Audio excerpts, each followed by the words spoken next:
وقف فينسنت ريفز في منتصف صالة قمار بالآزو رويال، محاطا بسيمفونية ماكينات القمار والخلط الإيقاعي للبطاقات والهمس الهادئ للمحادثات ذات الرهانات العالية. في عمر 48 قضى السنوات 12 الأخيرة في إدارة هذه المملكة المتلألئة من الصدفة والثروة، وعرف كل زاوية وكل زاوية كاميرا وكل صوت يعني أن شخصا ما يربح أو يخسر أكثر مما يستطيع تحمله. كان الهواء كثيفا بدخان السجائر والعطور باهظة الثمن، من النوع الذي يعلق بالملابس المصممة ويهمس بالمال القديم. في الأعلى التقطت الثريات الكريستالية الضوء ونثرته على السجادة القرمزية الفخمة، محولة الصالة بأكملها إلى مسرح تصنع فيه الأحلام وتكسر كل ليلة. لكن فينسنت لم يكن يراقب الطاولات أو الضيوف الليلة. كان تركيزه منصبا على الطاولة رقم 7، حيث كانت كريستينا رييس تتعامل مع لعبة البلاك جاك بدقة متمرسة تأتي من توزيع آلاف الأوراق. كانت تبلغ من العمر 29 عاما، وشعرها الداكن مسحوب إلى الخلف في ذيل حصان أنيق كشف عن المنحنى الرشيق لعنقها. زي الموزع الخاص بها، سترة سوداء فوق قميص أبيض، كان مناسبا لها تماما، وعندما تحركت كان هناك رشاقة جعلت صدر فينسنت يضيق. شاهدها وهي تدس خصلة شعر سائبة خلف أذنها، وهي لافتة صغيرة وغير واعية لدرجة أنها كسرت قلبه قليلا. 48 عاما، فكر، وأخيرا فهمت ما يعنونه بالفراشات. كان زواجه من كارين قد مات منذ سنوات. 22 عاما معا، وفي مكان ما حوالي العام 15 توقفا عن أن يكونا زوجا وزوجة وأصبحا شريكي عمل يديران منزلا. كان لديهما غرفتان نوم منفصلتان الآن.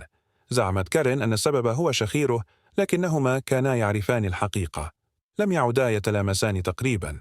كانت محادثاتهما تدور حول جداول أطفالهم ومدفوعات الرهن العقاري ومن سيشتري البقالة. كانت ابنتهما إيميلي تبلغ من العمر 17 عاما وتستعد لتقديم طلبات الالتحاق بالجامعة. ابنهما جوش كان يبلغ من العمر 15 عاما ويعيش مع سماعات أذن متصلة برأسه بشكل دائم.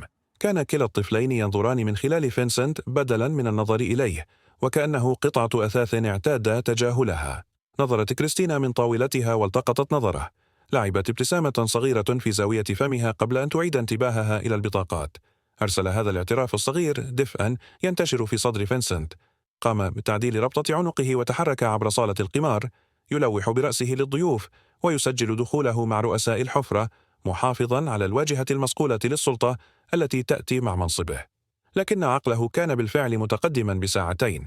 إلى متى ستهدأ صالة القمار؟ ومتى ستتولى نوبة العمل المتأخرة؟ ومتى يمكنه وكريستينا أن يكونا بمفردهما؟ في الساعة 2 بعد منتصف الليل تضاءلت صالة القمار إلى حفنة من المقامرين والمصابين بالأرق المخلصين. كان مكتب فينسنت في الطابق الثالث، ويمكن الوصول إليه بواسطة مصعد خاص يتطلب بطاقة مفتاح. كانت المساحة متواضعة ولكن مجهزة جيدا، مع مكتب من خشب الماهوجني وكراسي جلدية ونوافذ ممتدة من الأرض حتى السقف تطل على قطاع لاس فيغاس. كانت شاشات المراقبة الأمنية تصطف على أحد الجدران، وتظهر لقطات من الكاميرات في جميع أنحاء الكازينو. قام فينسنت بإزالة صور العائلة بشكل منهجي من مكتبه قبل أشهر، غير قادر على النظر إلى ابتسامة كارين المتجمدة، بينما قلبه ينتمي إلى شخص آخر. كان طرق الباب ناعما. فتح فينسنت الباب ليجد كريستينا واقفة في الممر، لا تزال ترتدي زي الموزع الخاص بها. تبدو مرهقة ولكنها جميلة. كانت عيناها الداكنتان مظللتين بالإرهاق، وعندما تحدثت أصبح لهجتها الفلبينية أكثر سمكا، كما كانت تفعل دائما عندما تكون متعبة. قالت بهدوء: لم أكن متأكدة من أنك ستكون مستيقظا بعد. تنحى فينسنت جانبا للسماح لها بالدخول، وأغلق الباب خلفها. في اللحظة التي أصبحا فيها بمفردهما، بدت كريستينا وكأنها تفرغ، كل الطاقة تتدفق من جسدها. قادها إلى الأريكة الجلدية وجلس بجانبها وشدها إلى ذراعيه.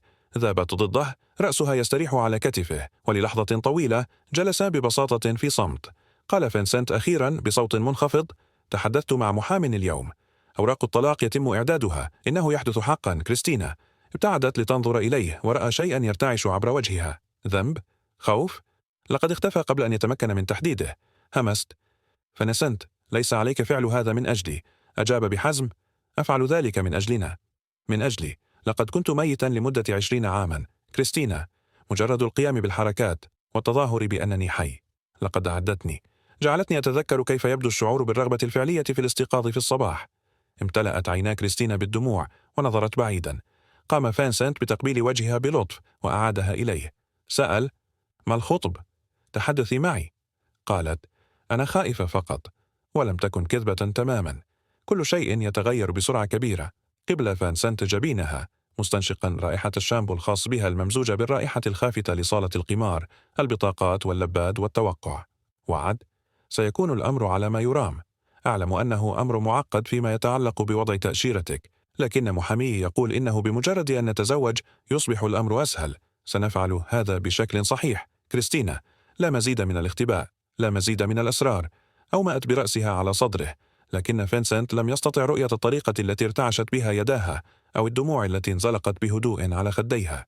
بعد 3 ساعات فتحت كريستينا باب شقتها في مجمع ديزرت بالمز، وهو مبنى منخفض الإيجار في ضواحي المدينة، حيث كانت أضواء نيون في قطاع الستريب مجرد توهج بعيد. كانت الشقة صغيرة، مجرد استوديو مع مطبخ صغير وحمام لا يبدو أنه يسخن بدرجة كافية أبدا.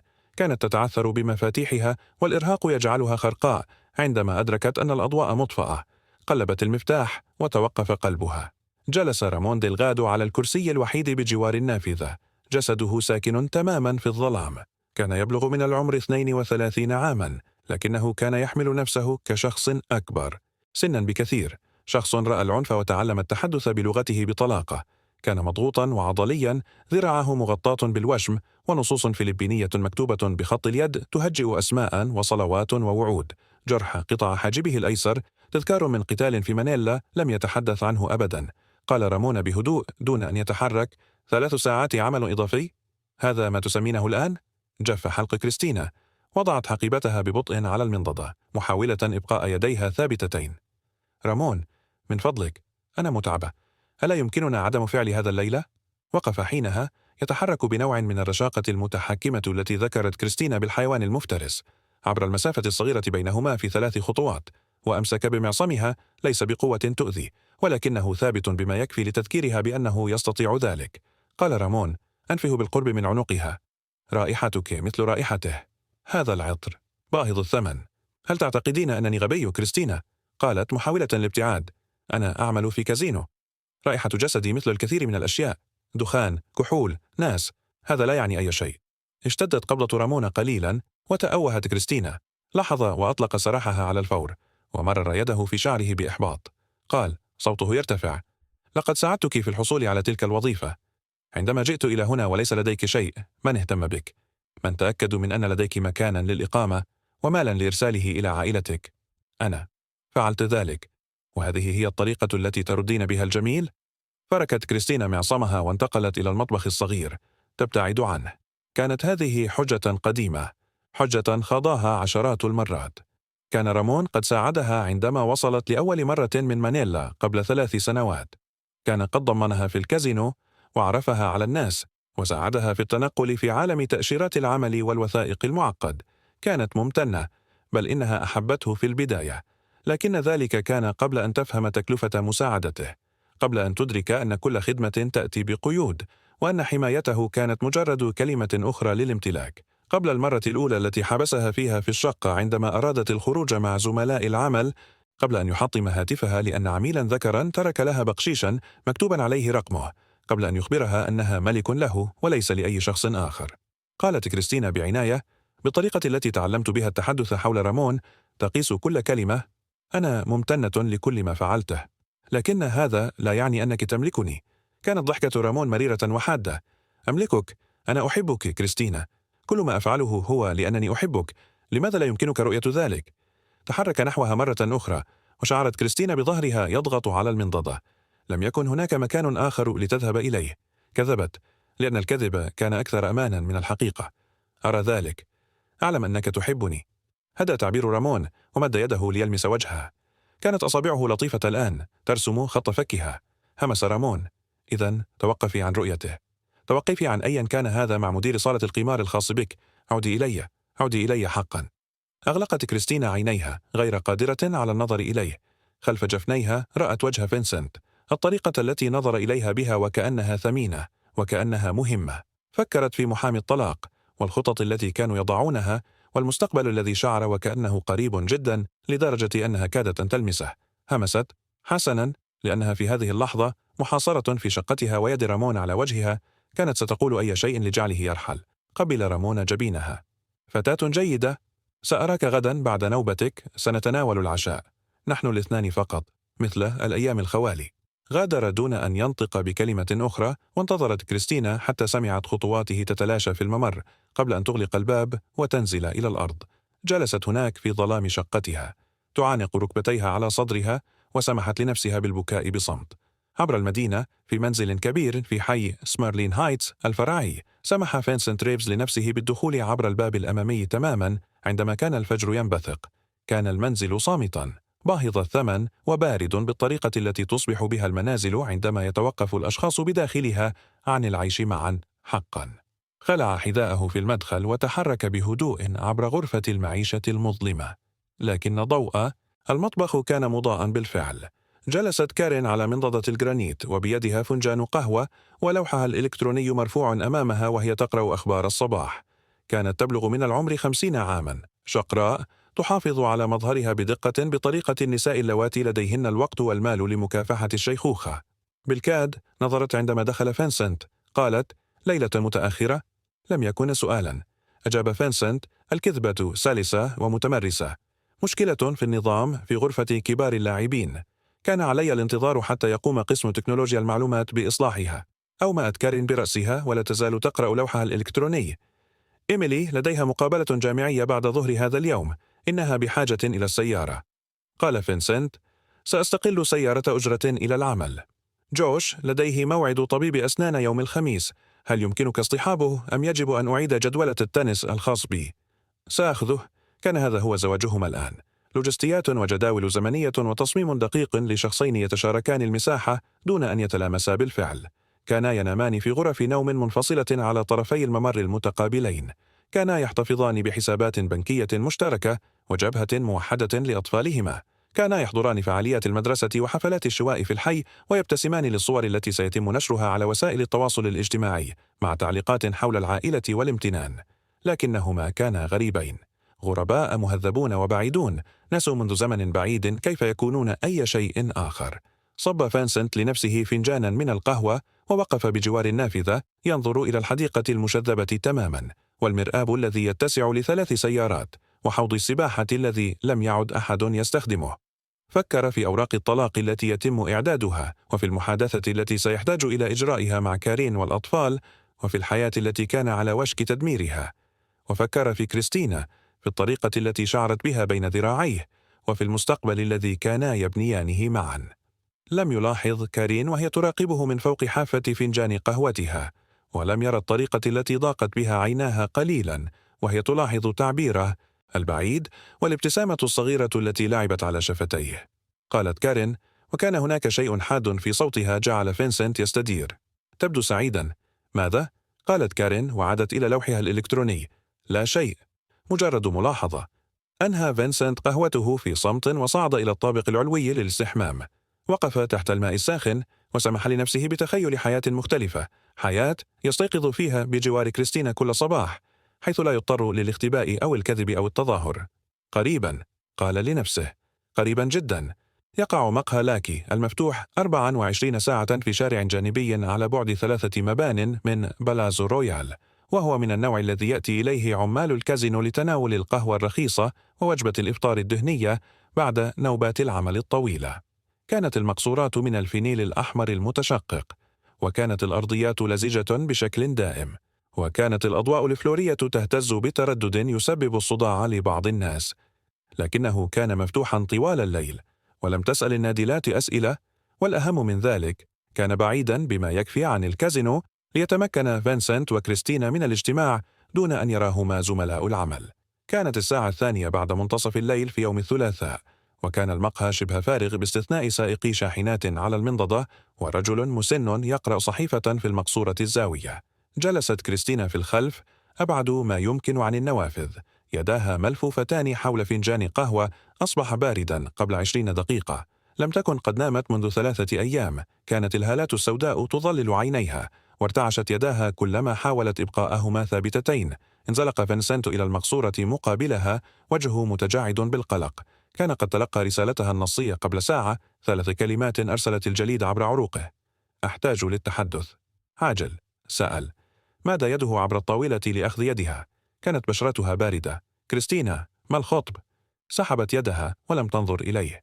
للحظة طويلة لم تقل شيئا، فقط حدقت في فنجان القهوة وكأنه يحمل إجابات لم تستطع العثور عليها في أي مكان آخر. همست أخيرا: هناك شخص آخر. شعر فينسنت بالكلمات كضربة جسدية.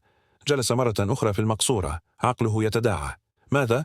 قالت كريستينا بسرعة، ناظرة إليه أخيرا، ليس بالطريقة التي تعتقدها. كانت عيناها حمراوين من البكاء. أحتاج أن أخبرك بكل شيء. كان يجب أن أخبرك قبل أشهر، لكنني كنت خائفة. والآن كل شيء أسوأ بكثير، ولا أعرف ماذا أفعل. اندفعت الكلمات من فمها، ومد فينسنت يده عبر الطاولة مرة أخرى، وهذه المرة قبض على يديها بقوة. قال: تمهلي، ابدأي من البداية، أخبريني بكل شيء. وهكذا فعلت. أخبرته عن رامون ديلغادو، عن لقائهما قبل 3 سنوات عندما وصلت لأول مرة من مانيلا، وليس معها سوى تأشيرة عمل وحقيبة مليئة بالأمل. بدا رامون لطيفا في البداية وحاميا. كان يعمل كموزع في بلازو رويال، ولديه اتصالات، وعرف كيف يعمل النظام. لقد ساعدها في الحصول على وظيفة الموزع، وعلمها إيقاعات حياة الكازينو، وجعلها تشعر بأنها أقل وحدة في مدينة شعرت بأنها غريبة وباردة بشكل ساحق. بدأ المواعدة بعد 6 أشهر من وصولها. شعرت بأنها طبيعية، حتمية حتى. كان الشخص الوحيد الذي تعرفه، الوحيد الذي يتحدث التاغالوغية عندما كانت تشعر بالحنين إلى الوطن، الوحيد الذي فهم ضغط إرسال المال إلى العائلة في الفلبين أثناء محاولة بناء حياة في أمريكا، ولكن ببطء شديد، لدرجة أنها لم تلاحظ في البداية. تحول اللطف إلى شيء آخر. قالت كريستينا، صوتها بالكاد أعلى من الهمس. بدأ يشعر بالغيرة. في البداية بدا الأمر لطيفا كما تعلم، وكأنه يهتم كثيرا، لكن بعد ذلك ساء الأمر. لم يكن يريدني أن أتحدث مع العملاء الذكور. كان يحدد مواعيد نوباتي، ويظهر في النهاية للتأكد من أنني غادرت عندما قلت إنني سأفعل. كان يتحقق من هاتفي باستمرار، ويريد كلمات مرور لكل شيء. استمع فينسنت، فكه يشد مع كل تفصيل. تابعت كريستينا: قبل 6 أشهر حاولت الانفصال عنه. أخبرته أنني بحاجة إلى مساحة، وأن الأمور كانت تسير بسرعة كبيرة. حبسني في شقتي، أخذ مفاتيحي وهاتفي وحبسني حرفيا. قال إنني لا أستطيع المغادرة حتى أفهم أننا ننتمي لبعضنا البعض. تنهد فينسنت: يا يسوع المسيح، هل اتصلت بالشرطة؟ هزت كريستينا رأسها والخجل يلون خديها. كنت مرعوبة. تأشيرتي فينسنت. ظل يقول إنه إذا تسببت في مشكلة يمكنه ترحيلي. قال إن لديه أصدقاء في الهجرة، وأنه يمكن أن يسبب لي مشاكل. لم أكن أعرف ما إذا كان يكذب أم لا، لكنني لم أستطع المخاطرة بذلك. إذا تم إرسالي إلى مانيلا وليس لدي شيء، عائلتي، إنهم يعتمدون على المال الذي أرسله. أمي مريضة، وأخواتي ما زلن في المدرسة، لا يمكنني أن أخذلهم. قال فينسنت بحزم: لقد كان يتلاعب بك، يستخدم خوفك ضدك، لا شيء من هذا هو خطأك. قالت كريستينا والدموع الآن تتدفق على وجهها. هناك المزيد. عندما التقيت بك، عندما بدأنا قضاء الوقت معا، لم أخبره. كنت أعرف أنه سينفجر، لكنه اكتشف الأمر على أي حال. لا أعرف كيف. ربما كان يتبعني، ربما قال شخص ما في الكازينو شيئا ما. واجهني قبل 2 وكذبت. أخبرته أنك مجرد رئيسي، وأننا كنا نعمل على مشروع ما معا، وأنه لا يعني شيئا. سحبت كم سترتها كاشفة عن كدمات على ساعدها، علامات على شكل أصابع بظلال أرجوانية وصفراء. قالت بهدوء: لم يصدقني. حدق فينسنت في الكدمات، والغضب يتصاعد في صدره كحريق هائل. يداه لا تزالان تمسكان بيديها، ترتجفان من مجهود البقاء هادئا. سأل، صوته خشن: لماذا لم تخبريني؟ كان بإمكاني المساعدة، لا يزال بإمكاني المساعدة. شهقت كريستينا: كنت أشعر بالخجل وخائفة. قال إنه إذا أخبرت أي شخص سيؤذيني أكثر. قال إنه سيؤذيك. اعتقدت أنه إذا تمكنت من إدارته، إذا أبقيتكما منفصلين، ربما يمكنني اكتشاف طريقة لتركه دون أن يتأذى أحد. سأل فينسنت، بحاجة إلى معرفة مدى سوء هذا الأمر حقا. هل هدد بقتلك؟ أومأت كريستينا برأسها. الأسبوع الماضي عندما أخبرته أنني جادة في إنهاء الأمور وأنني أحب شخصا آخر وأنني سأتركه للأبد. قال. توقفت وصوتها ينكسر. قال: أنت ملك لي، لن تغادري. إذا لم أستطع الحصول عليك فلن يحصل عليك أحد. شعر المقهى فجأة بأنه صغير جدا والهواء كثيف جدا. أخرج فينسنت هاتفه. قال: سنتصل بالشرطة الآن. سنحصل على أمر تقييدي. سنتأكد من أنه لا يمكنه لمسك مرة أخرى أبدا. أمسكت كريستينا بهاتفه. لا، فينسنت، من فضلك، أنت لا تفهم ما هو قادر عليه. لديه سجل إجرامي في الفلبين. اعتداء. لقد وضع شخصا في المستشفى. الكازينو لا يعرف لأنه زور وثائق فحص الخلفية الخاصة به. أخبرني ذات مرة عندما كان مخمورا أنه قتل من قبل. لا أعرف ما إذا كان يكذب ليخيفني أو ما إذا كان ذلك صحيحا، لكن لا يمكنني المخاطرة بذلك. حدق فينسنت بها. عقله يتسابق من خلال الخيارات، من خلال الخطط، من خلال ثقل السلطة الذي كان يحمله في الكازينو. قال فينسنت بحزم: سأجعله يطرد. سأطلب من الأمن مرافقته إلى الخارج. سأتأكد من وضعه في القائمة السوداء لكل كازينو في فيغاس. لن يكون قادرا على العمل في أي مكان في هذه المدينة. بكت كريستينا. هذا سيجعل الأمر أسوأ. ألا ترى؟ إذا خسر كل شيء فلن يتبقى له شيء ليخسره. هذا هو الوقت الذي يكون فيه أكثر خطورة. سأل فينسنت والإحباط يتسرب إلى صوته. إذن ماذا تريدين مني أن أفعل؟ فقط أتركه يستمر في تهديدك، يستمر في إيذائك؟ لا يمكنني فعل ذلك كريستينا. أنا أحبك. لن أقف مكتوف الأيدي وأشاهده وهو يرهبك. مسحت كريستينا عينيها. لطخت الماسكارا عبر خديها. لا أعرف. كنت بحاجة فقط لتعرف الحقيقة. كنت بحاجة إليك لتفهم لماذا كنت خائفة جدا ولماذا أبتعد عنك أحيانا. ليس لأنني لا أحبك، بل أحبك أكثر من أي شيء آخر، لكني مرعوبة مما سيفعله. وقف فينسنت من المقصورة يسير ذهابا وإيابا في المساحة الصغيرة بين الطاولات. كان عقله يعمل من خلال السيناريوهات، من خلال ديناميكيات القوة المعروضة، من خلال الخطر الحقيقي الذي يشكله هذا الرجل. قال فينسنت أخيرا: سأتحدث معه رجل لرجل. سأجعله يفهم أن هذا قد انتهى، وأنك تحت حمايتي الآن، وأنه إذا اقترب منك مرة أخرى فستكون هناك عواقب. فينسنت، لا، قاطع فينسنت، يجب علي. لا يمكنني تجاهل هذا. لن أفعل. لدي موارد كريستينا، لدي محامون وعلاقات وسلطة. إنه موزع بخلفية مزيفة وتاريخ إجرامي. يمكنني دفنه إذا اضطررت إلى ذلك. وقفت كريستينا أيضا وأمسكت بذراعه. أرجوك لا تفعل. من فضلك فينسنت، فقط دعني أكتشف طريقة للاختفاء. يمكنني العودة إلى مانيلا والبدء من جديد في مكان لا يمكنه العثور علي فيه. قال فينسنت بحزم مقبلا وجهها بين يديه: لن أسمح لك بالهرب. لن أسمح لك بالتخلي عن حياتك وعملك وكل ما بنيته هنا بسبب بلطجي يعتقد أنه يملكك. هذه ليست الطريقة التي تنتهي بها الأمور. شدها إلى ذراعيه ودفنت كريستينا وجهها في صدره وارتجف جسدها بالبكاء. نظرت النادلة من خلف المنضدة لكنها لم تقل شيئا. لقد رأت ما يكفي من حزن القلب في هذا المقهى لتعرف متى تلتزم الصمت. همس فينسنت في شعر كريستينا: سأتعامل مع هذا. أعدك، أنت آمنة الآن. سأتأكد من ذلك. ولكن حتى وهو يقول الكلمات، حتى وهو يضمها ويشعر بنبض قلبها على صدره، همس صوت صغير في مؤخرة عقله بأنه يرتكب خطأ، وأنه يقلل من شأن الخطر، وأن امتيازه وموقعه لن يحميه من رجل لم يتبقى لديه شيء ليخسره. تجاهل فينسنت هذا الصوت. لقد قضى 20 عاما يلعبها بأمان، ويعيش نصف حياة، ويختنق في زواج مات منذ سنوات. لن يسمح للخوف بإملاء خياراته بعد الآن. كان سيحمي المرأة التي أحبها مهما كلف الأمر.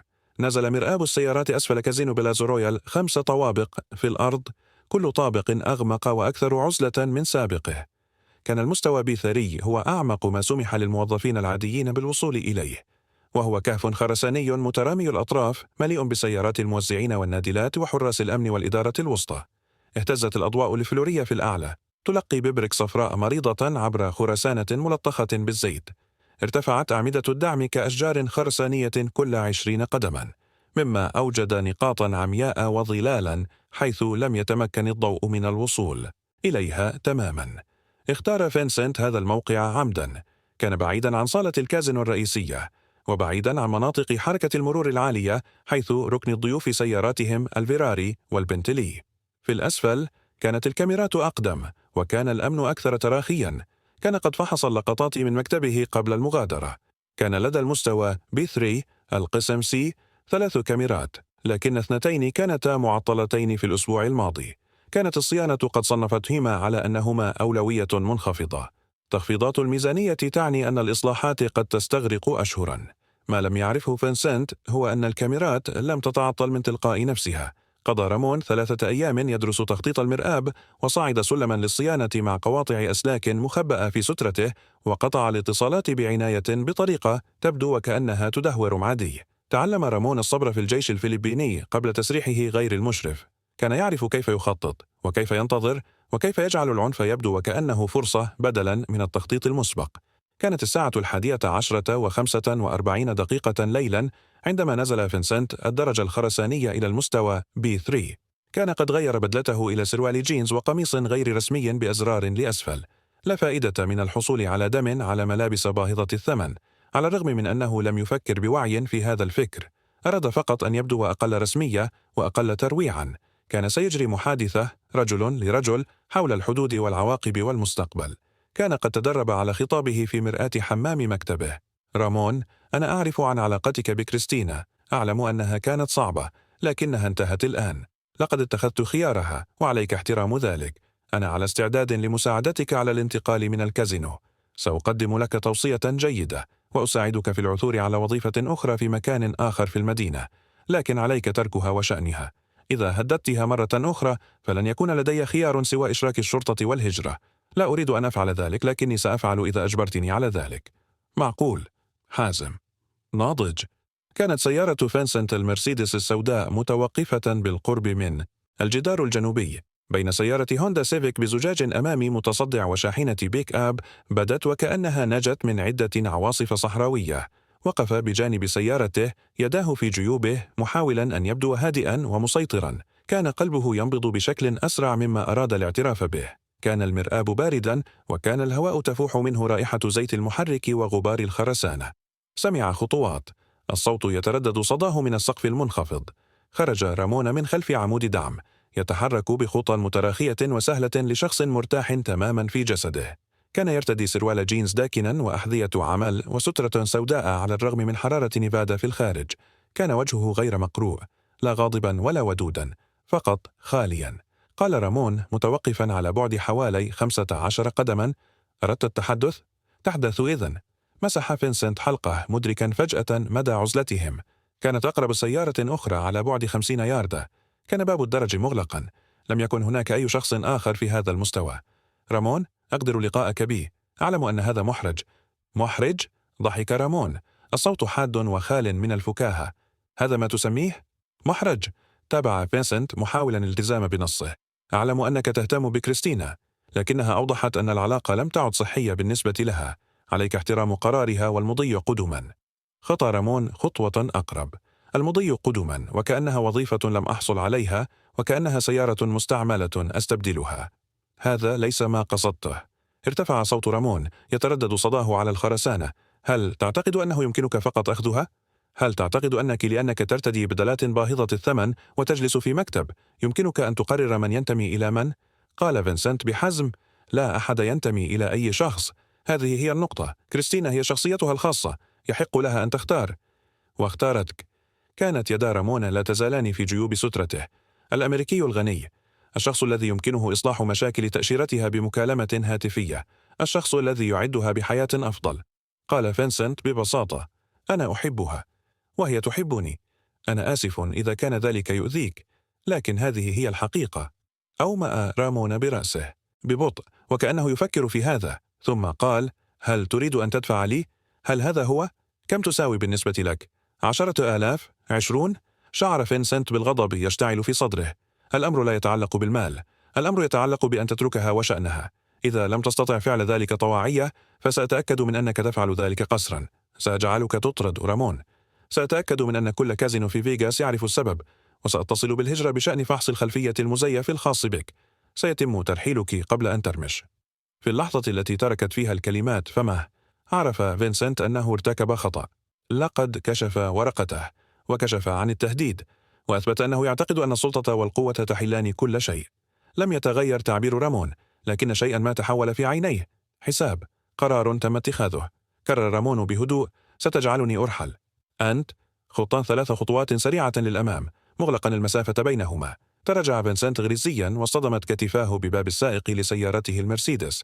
قال رامون، صوته بالكاد أعلى من الهمس الآن: أنتم أيها الناس تعتقدون أن العالم يعمل من أجلكم، تعتقدون أنه يمكنكم التهديد والشراء وإصلاح كل شيء بمحاميكم واتصالاتكم. رامون، استمع. لا. سحب رامون يده اليمنى من جيب سترته. التقط السكين الضوء الفلوري 6 بوصات من فولاذ الكربون بمقبض أسود ملفوف بالحبل المضلي. إصدار عسكري، أو قريب بما فيه الكفاية. أنت استمع. أصبح عقل فينسنت فارغا من الرعب. تعثر في هاتفه وأخرجه في منتصف الطريق من جيبه قبل أن تندفع يد رامون اليسرى وتمسك بمعصمه. جاء السكين بسرعة، شق عبر يد فينسنت، أرسل الهاتف يرتطم بالخرسانة والدم يرش في قوس. يا يسوع، توقف! أمسك فينسنت بيده النازفة على صدره، والصدمة تجعل صوته عاليا وخفيفا، لكن رامون لم يتوقف. جاء السكين مرة أخرى وحاول فينسنت الصد بذراعه. مرت الشفرة عبر ساعده وصرخ فينسنت. تأرجح بعنف بيده غير المصابة وتواصل مع فك رامون في لكمة خرقاء لم يكن وراءها أي تقنية. بالكاد ارتعش رامون. كان أقصر من فينسنت ب3 بوصات وأخف ب20 رطلا، لكنه تحرك وكأن العنف لغة يتحدثها طوال حياته. اخترق السكين معدة فينسنت أسفل ضلوعه، وكان الألم لا يشبه أي شيء شعر به فينسنت من قبل. لقد أحرق وتجمد في نفس الوقت وسرق أنفاسه. قال رامون، وكان هناك حزن تقريبا في صوته: كان يجب أن تبقى في مكتبك أيها الرجل الغني.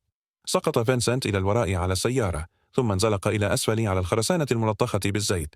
حاول أن يدفع نفسه للأعلى، حاول أن يزحف بعيدا، لكن رامون تبعه.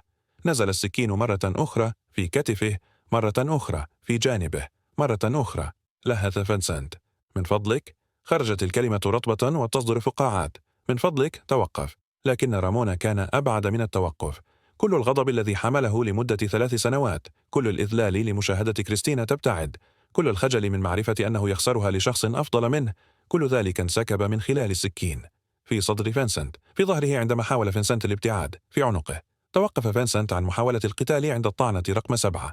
ارتخت ذراعاه، أصبح تنفسه ضحلا ومتقطعا. صوت خشخشة رطب تردد صداه في المرآب الفارغ. عند الطعنة رقم 10 همس بشيء، ربما كان كارين، ربما كان كريستينا، ربما كان مجرد هواء يهرب من رئتيه المثقوبتين.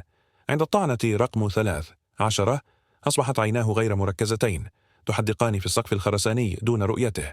عند الطعنة رقم 17 توقف رامون أخيرا. وقف فوق جثة فينسنت والسكين لا يزال مقبوضا في يده، يتنفس بصعوبة.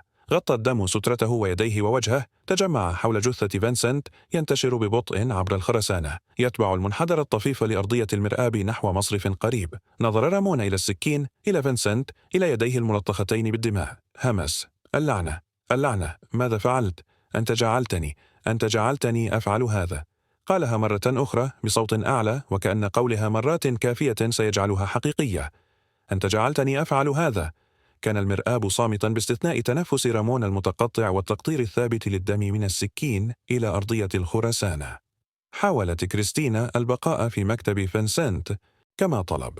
أغلقت الباب وجلست على كرسيه الجلدي وحدقت في شاشات المراقبة دون أن تراها حقا، لكن القلق زحف تحت جلدها كالحشرات، وبعد 30 دقيقة لم تستطع تحمله بعد الآن.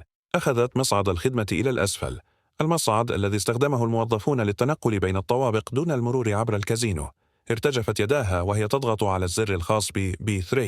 فتحت أبواب المصعد على مستوى موقف السيارات، وللحظة بدا كل شيء طبيعيا، مجرد خرسانة وسيارات وأزيز الأضواء الفلورية. ثم سمعت شيئا، صوت ربما كان صرخة، ربما كان شيئا آخر. تحركت نحوه وخطواتها تتردد. استدارت حول الزاوية بالقرب من القسم C وتوقفت. وقف رامون في بركة من الضوء مغطى بالدماء. عند قدميه كان فينسنت مستلقيا بلا حراك، لدرجة أن عقل كريستينا رفض معالجة ما كانت تراه. كان هناك الكثير من الدم، لا يمكن لأي شخص أن يفقد هذا القدر من الدم ويبقى على قيد الحياة. مزقت صرختها المرآب ترتدي عن الجدران والسقف الخرساني، صوت عذاب خالص بدا وكأنه يستمر إلى الأبد. ركضت إلى فينسنت، سقطت على ركبتيها في الدم. يداها تذهبان إلى وجهه وصدره تحاولان العثور على مكان لم يتمزق. فنسنت، فنسنت، ابقي معي، يا إلهي، يا إلهي، من فضلك. ارتعشت عيناه مفتوحتين للحظة واحدة فقط. تحركت شفتاه تشكلان اسمها. كريس، تينا، اهربي. ثم لا شيء. توقف صدره عن الحركة. تحدق عيناه في شيء لم تستطع رؤيته. حاولت يدان كريستينا المغطاة بدمائه يائسة إيقاف النزيف من صدره، لكنه كان بلا فائدة. لقد رحل. فانسنت قد رحل. أمسك رامون بذراعها وانتزعها بعيدا عن الجثة. إنه ميت، إنه ميت، وعليك أن تستمعي إلي الآن. حدقت به كريستينا غير قادرة على الفهم. لا يمكن أن يكون هذا حقيقيا، لا يمكن أن يحدث هذا. سمعت نفسها تقول مادة يدها لهاتفها. سأتصل بالشرطة. اندفعت يد رامون وأمسكت به، ألقت به بقوة على عمود خرساني. تحطم إلى قطع. قال رامون، صوته هادئ بشكل قاتل على الرغم من الدم الذي يغطيه. لا، أنت لا تفهمين ما تفعلينه.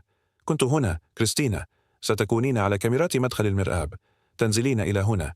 تأتين لمقابلتنا. لم أكن أعرف. قاطعها رامون. لن يهتموا. أنت تنامين مع رئيسك. أنا الصديق الغيور. لقد أرسلت لي رسالة نصية اليوم تنفصلين عني. هذا دافع. جئت إلى هنا والآن هو ميت. هذا يجعلك شريكة. هزت كريستينا رأسها والدموع تتدفق على وجهها. لا، لا، لم أفعل شيئا. قال رامون مشيرا إلى الأعلى. الكاميرات. القسم سي. قطعتها قبل 3 أيام. لا يوجد لقطات، لا يوجد شهود باستثنائك أنت وأنا. وإذا ذهبت إلى الشرطة فسأخبرهم أنك خططت لذلك، أنك أردته ميتا حتى تتمكني من وراثة أمواله وتأمين حياته. من تعتقدين أنهم سيصدقون؟ المواطن الأمريكي أم الفلبينية التي تحمل تأشيرة عمل؟ كان عقل كريستينا يدور. نظرت إلى جثة فينسنت، إلى الدم، إلى وجه رامون. كان هذا كابوسا. كانت ستستيقظ. قال رامون بهدوء، نهرب معا، أو نذهب كلانا إلى السجن. أنت تذهبين أولا كشريكة، ثم يرحلونك وتقضين بقية حياتك في زنزانة سجن في مانيلا. هل هذا ما تريدينه؟ شهقت كريستينا. أريده حيا. أريد أن لا يحدث هذا. حسنا، إنه يحدث. أمسك رامون بكتفيها. وعليك أن تختاري الآن. هل نهرب أم يتم تدميرنا كلانا؟ نظرت كريستينا إلى فينسنت مرة أخيرة، إلى الرجل الذي أحبها والذي وعدها بمستقبل والذي مات محاولا حمايتها. تنازع الذنب والرعب والصدمة في صدرها مما جعل التنفس صعبا. كان يجب أن تبقى. كان يجب أن تقول الحقيقة. كان يجب أن تتأكد من أن قاتل فينسنت يواجه العدالة. لكن رامون كان على حق في شيء واحد: سيتم توريطها. كان بإمكانها رؤية العناوين الرئيسية وتخيل السرد. مدير صالة القمار يقتل على يد عاشق غيور في مثلث حب انحرف بشكل خاطئ. تأشيرتها ملغاة. أرسلت إلى مانيلا مكبلة اليدين. عار والدتها. دمار عائلتها. همست والكلمة لها طعم السم. حسنا، حسنا. تحرك رامون بسرعة بعد ذلك. أخذ محفظة فينسنت من جيبه وساعته من معصمه، مما جعلها تبدو وكأنها سرقة. استخدم مفاتيح سيارة فينسنت لفتح الصندوق، وأمسك ببطانية ومسح السكين قبل لفه ودفعه تحت سترته. سحب كريستينا نحو الدرج متأكدا من عدم قدوم أي شخص. خرجا في المستوى B1 حيث كانت سيارة رامون متوقفة. سيارة سيدان رمادية مجهولة وغير ملحوظة. ألقى السترة الملطخة بالدماء في الصندوق، وسحب قميصا نظيفا بغطاء للرأس، وطلب من كريستينا الدخول. سألت بخدر: إلى أين نحن ذاهبون؟ قال رامون مشغلا المحرك: بعيدا، فقط بعيدا. قادا السيارة عبر ليلة لاس فيغاس، مرورا بالأضواء المتلألئة لقطاع الستريب، مرورا بالأحياء حيث نام الناس بسلام في أسرتهم، مرورا بحافة المدينة وإلى الصحراء. حدقت كريستينا من النافذة. دم فينسنت يجف على يديها وزيها وروحها. خلفهم في مرآب سيارات بلازو رويال كانت جثة فينسنت ريفز ملقاة تبرد في بركة من دمه، تنتظر أن يتم اكتشافها. في 17:17 صباحا وجده حارس الأمن مارتن برايس. كان مارتن يبلغ من العمر 62 عاما، شرطي سابق تقاعد وتولى وظيفة الكازينو للمزايا. لقد رأى جثثا من قبل: حوادث، حالة انتحار، جرعات زائدة عرضية في حمامات الكازينو، لكن لا شيء مثل هذا. ارتجفت يداه وهو يتصل باللاسلكي. تحكم، هذا برايس. المستوى B3، القسم C. أحتاج إلى الشرطة والإسعاف فورا. طعنات متعددة. الضحية متوفى. الأمر سيء. إنه سيء حقا. وصلت المحققة سارة تشين في 5:05 صباحا. تماما عندما بدأت الشمس تضيء السماء الشرقية. كانت تبلغ من العمر 45 عاما، مضغوطة ومكثفة، مع 20 عاما من الخبرة في جرائم القتل وسمعة بأنها لا تدع القضايا تبرد أبدا. تبعها شريكها المحقق جيمس ويلسون إلى بي 3، وكلاهما صامتان وهما يتفحصان المشهد. كان فينسنت ريفز ملقى في بركة ضخمة من الدم المتخثر، جسده مليء بطعنات 17 سيعدها الفاحص الطبي لاحقا. جروح دفاعية على يديه وساعديه. محفظته مفقودة. هاتفه المحطم في مكان قريب، تم مسح بصمات الأصابع منه. كانت ساعته مفقودة، لكن خاتم زواجه بقي على إصبعه. سأل ويلسون: سرقة؟ جثة تشين بجوار الجثة، تدرس نمط الجرح. انظر إلى الجروح، لم يكن الأمر يتعلق بالمال، كان هذا غضبا شخصي أراده شخص ما أن يعاني. وقفت ونظرت إلى الكاميرات في زوايا السقف، كان لكلاهما أضواء حمراء ميتة. سألت رئيس الأمن الذي استجاب للمشهد: منذ متى وهذان معطلان؟ قال بعصبية: أسبوع ربما. كانوا على قائمة الصيانة، قالت تشين. مناسب. سارت حول محيط المشهد، لاحظت آثار الإطارات ومسار الدم حيث حاول فينسنت الزحف بعيدا، والطريقة التي اقترح بها رذاذ الدم أن الهجوم كان مستمرا وشريرا. أمرت ويلسون: اسحب كل لقطات الكاميرا من كل مستوى. أريد أن أعرف كل من دخل هذا المرآب بين منتصف الليل والساعة 4 صباحا، وأحضر لي قائمة بكل من لديه إمكانية الوصول إلى موقف سيارات الموظفين. بحلول الظهر كان لديهم اللقطات. فينسنت يدخل في الساعة 11:47 مساء. الكاميرات تصبح مظلمة في الساعة 11:52 مساء. لا شيء حتى عادت للعمل في الساعة 2:13 صباحا، وبحلول ذلك الوقت كان فينسنت قد مات بالفعل. قالت تشين وهي تشاهد اللقطات للمرة الثالثة: وظيفة داخلية. شخص ما عرف الكاميرات وعرف النقاط العمياء. بدأوا في استجواب الموظفين، رؤساء الحفرة، الموزعون، موظفو الأمن، وببطء وبعناية بدأت تظهر صورة. فينسنت ريفز رجل العائلة المخلص كان مشتتا في الآونة الأخيرة، يقضي المزيد من الوقت في مكتبه، يغادر الصالة مبكرا. وكانت هناك شائعات، مجرد همسات حقا، حول إحدى الموزعات. أخبر رئيس الحفرة تشين: كريستينا ريس فتاة فلبينية، موزع جيد، لكن هي والسيد ريفز تحدثا كثيرا أكثر من المعتاد. كتبت تشين الاسم. أين يمكنني العثور عليها؟ قال رئيس الحفرة: اتصلت قائلة إنها مريضة قبل يومين، لم أرها منذ ذلك. الحين قادت تشين ويلسون السيارة إلى شقة كريستينا. كان الباب غير مقفل. في الداخل وجدوا ملابس متناثرة، أدراج مفتوحة، علامات على مغادرة متعجلة. أكد المالك أن كريستينا لم ترى منذ أيام. قالت تشين لويلسون: ابحث عنها، خلفية كاملة، شركاء، علاقات معروفة. ظهر اسم رامون ديلغادو في غضون ساعة، زميل موزع مدرج كجهة اتصال للطوارئ في ملف عمل كريستينا. وعندما بحثوا عن اسم رامون أظهر ملف موظفه أنه توقف أيضا عن الحضور للعمل. جلست تشين في سيارتها خارج الشقة المهجورة وأشعلت سيجارة، الأولى لها منذ 3 سنوات. قالت: لقد هربا معا، الصديقة والعاشق الغيور، كلاسيكي. سأل ويلسون: هل تعتقد أنها متورطة؟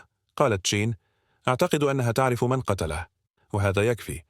اتصلت بوزارة الأمن الداخلي وطلبت تتبع تحركات كريستينا ورامون. بطاقات الائتمان، سجلات الهاتف، عبور الحدود. ألقت الشبكة على نطاق واسع وانتظرت ظهورهما، لكن رامون كان قد خطط لذلك. كان هو وكريستينا بالفعل في رينو، يدفعان نقدا مقابل كل شيء، ويستخدمان هواتف يتم التخلص منها ويبقيان غير مرئيين. ومع كل ميل قطعه ومع كل يوم مر، غرقت كريستينا أعمق في الكابوس الذي لم تستطع الاستيقاظ منه. مرت 6 أشهر منذ أن نزف فينسنت ريفز على أرضية مرآب سيارات بلازو رويال الخرسانية. 6 أشهر من الجري من فنادق رخيصة ووظائف نقدية فقط، من النظر فوق كتفيهما في كل مرة تمر فيها سيارة شرطة. انتقلت كريستينا ورامون عبر المدن كالأشباح، تاركين وراءهما لا أثر ورقي ولا بصمة رقمية، لا شيء يمكن أن يقود المحقق سارة تشين إلى بابهما. كانت رينو أولا، أسبوع في فندق يسمى سيلفر سبير، حيث كانت لافتة النيون تهتز طوال الليل، وكانت الجدران رقيقة جدا لدرجة أنهما كانا يسمعان جيرانهما يتجادلون حول المال، حول المخدرات، حول كل شيء باستثناء ما يهم. كان رامون قد باع سيارته لورشة تقطيع سيارات مقابل $3000 نقدا، واشترى سيارة هوندا سيفيك عمرها 15 عاما من بائع خاص لم يسأل أسئلة.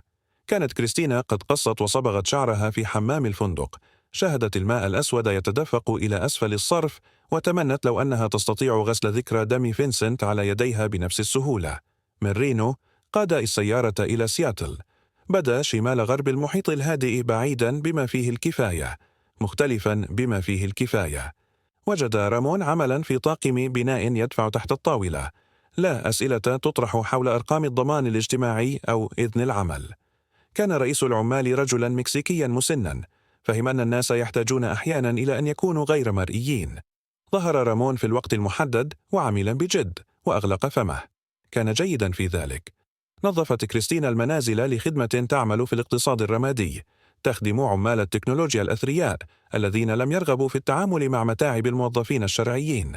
قامت بفرك المراحيض ومسح الأرضيات في منازل تكلفت أكثر مما ستكسبه في 10 أعمار، وحاولت ألا تفكر في منزل فينسنت في سميرلين هايتس، وحاولت ألا تتخيل ما كانت زوجته كارين تفعله الآن، وكيف كان أطفاله يتعاملون مع مقتل والدهم. لكن الأفكار جاءت على أي حال، خاصة في الليل. انتقلا مرة أخرى بعد 3 أشهر في سياتل، خائفين من لا شيء على وجه الخصوص، باستثناء القلق المستمر بأن الاكتشاف كان دائما قاب قوسين أو أدنى. أصبحت بورتلاند منزلهما المؤقت الجديد، وهي مدينة سقط فيها المطر باستمرار لدرجة أن كريستينا بدأت تنسى كيف تبدو أشعة الشمس. استأجرا غرفة في مبنى شقق أسبوعي يسمى ريفرسايد، وهو هيكل كئيب من الخرسانة والطلاء المتقشر الذي كان يؤوي العمال المهاجرين والمدمنين المتعافين، وأشخاصا مثلهم احتاجوا إلى البقاء خارج الشبكة. كانت غرفتهما في الطابق الثالث، مساحة واحدة مع مطبخ صغير وحمام وسرير مزدوج ترهل في المنتصف. تطل النافذة على موقف للسيارات وجسر علوي للطريق السريع. في الليل كان صوت حركة المرور ثابتا. ضوضاء بيضاء لم تخفي تماما أفكار كريستينا. اشتدت سيطرة رامون عليها بطرق خفية وواضحة. حدد مواعيد نوباتها وأرسل لها رسائل نصية باستمرار طوال اليوم يطالبها بتحديثات حول مكانها وماذا كانت تفعل. عد الأموال التي أحضرتها إلى المنزل واحتفظ بها كلها في صندوق مغلق تحت السرير لم يكن لديه مفتاحه سواه. فحص هاتفها كل ليلة، يتصفح سجلات مكالماتها ورسائلها بحثا عن دليل على الخيانة لم يكن موجودا. كان يقول ويده على مؤخرة عنقها: ليست لطيفة تماما، نحن في هذا معا، أنت وأنا ضد العالم، أنت تفهمين ذلك أليس كذلك؟ إذا قبضوا علينا فسوف نسقط كلانا، لذا علينا أن نثق ببعضنا البعض ثقة كاملة. لكنها لم تكن ثقة، كانت مراقبة، كانت سيطرة. كان المسح البطيء والمنهجي لأي شخص كانت عليه كريستينا قبل تلك الليلة في مرآب السيارات. توقفت عن الأكل بانتظام، كان طعم الطعام كالرماد في فمها. فقدت 20 رطلا، وملابسها تتدلى فضفاضة على إطار كان دائما نحيفا، ولكنه الآن يقترب من الهيكل العظمي. كانت الهالات السوداء تظلل عينيها، وظهر في يديها رعشة لم تختفي تماما.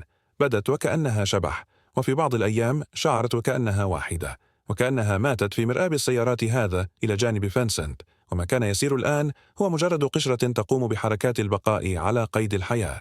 جاءت الكوابيس كل ليلة، وجه فينسنت شاحبا ومرتبكا بينما سكين رامون يخترق صدره، الصوت الرطب للصلب يدخل اللحم. الطريقة التي همس بها فينسنت باسمها بآخر أنفاسه ليس اتهاما، ولكن في شيء ربما كان حبا أو ربما كان تحذيرا فشلت في الانتباه إليه. كانت تستيقظ تتنفس بصعوبة غارقة في العرق، وكان رامون يسحبها إلى الأسفل في السرير المترهل ويطلب منها العودة إلى النوم، وأنه مجرد حلم، وأنها بحاجة إلى التوقف عن التفكير في الماضي. لكنه لم يكن الماضي، كان الحاضر يعاد عرضه كل ليلة في ذهنها بوضوح تام. حاولت كريستينا تكوين صداقات في خدمة التنظيف، واستجابت للعروض الودية لامرأة تدعى ليندا، كانت أيضا من الفلبين وتتحدث التاغالوجية، وذكرت كريستينا بالوطن. لكن رامون لاحظ ذلك واستجوبها حول ليندا بحدة في صوته جعلت معدة كريستينا تنقبض. بعد ذلك توقفت عن الرد على رسائل ليندا النصية، واختلقت أعذارا للعمل في نوبات مختلفة، وعزلت نفسها لأنه كان أسهل من التعامل مع غيرة رامون. فكرت في الانتحار، ليس بطريقة نشيطة ومخططة، ولكن بالمعنى السلبي، لتمني أنها تستطيع ببساطة التوقف عن الوجود. وقفت على جسر موريسون بعد ظهر أحد الأيام، تنظر إلى أسفل إلى نهر ويلاميت، وتساءلت كم سيكون الماء بارداً، وكم سيستغرق الأمر، وما إذا كان الغرق سيؤلم أقل من الاستمرار في العيش مع ثقل ما فعلته، لأنها فعلت شيئاً. ربما لم تمسك السكين، ربما لم تطعن فينسنت 17 مرة، لكنها هربت. لقد اختارت الحفاظ على الذات على العدالة. لقد سمحت لرامونا بتحويل مقتل فينسنت إلى السرقة، وساعدت في التستر على الجريمة بصمتها وتواطؤها. كانت مذنبة، ليس بنفس الطريقة التي كان بها رامون مذنبا، لكنها مذنبة مع ذلك. والذنب كانت تتعلم، كان شيئا حيا، لقد نما بداخلها كالسرطان، ينتقل إلى كل فكرة، كل لحظة من السلام الممكن. همس لها في اللحظات الهادئة بأنها تستحق هذه الحياة النصفية، هذا السجن من الخوف والسيطرة. أخبرها أنها لن تكون حرة أبدا، وأنها لا تستحق أن تكون حرة، وأن هذا كان تكفيرها عن اختيارها الخاطئ. بحلول يناير، بعد 6 أشهر من وفاة فينسنت، وصلت كريستينا إلى نقطة الانهيار. لم تستطع العيش هكذا بعد الآن. لم تستطع حمل ثقل دم فينسنت على يديها، بينما تتظاهر بأن البقاء على قيد الحياة يبرر كل شيء. لم تستطع النظر إلى نفسها في المرآة دون رؤية جبانة وشريكة قاتل تحدق بها. جاء القرار في صباح يوم أربعاء، عندما كانت تنظف منزلا في حي ويست هيلز، وهو هيكل حديث ضخم به نوافذ ممتدة من الأرض حتى السقف تطل على المدينة. كانت تفرك أرضية المطبخ عندما لاحظت صحيفة تركها شخص ما على المنضدة. كانت مفتوحة على مقال حول جرائم القتل التي لم يتم حلها. وهناك بعد 3 فقرات كان اسم فينسنت ريفز، 48 عاما، مدير صالة في كازينو بلازو رويال في لاس فيغاس، وجد مطعونا حتى الموت في سبتمبر. لا تزال الشرطة تبحث عن أدلة في القضية. نجى من ريفز زوجته كارين وطفلان. يطلب من أي شخص لديه معلومات الاتصال بشرطة لاس فيغاس متروبوليتان. ارتجفت يدا كريستينا بشدة لدرجة أنها أسقطت فرشاة التنظيف.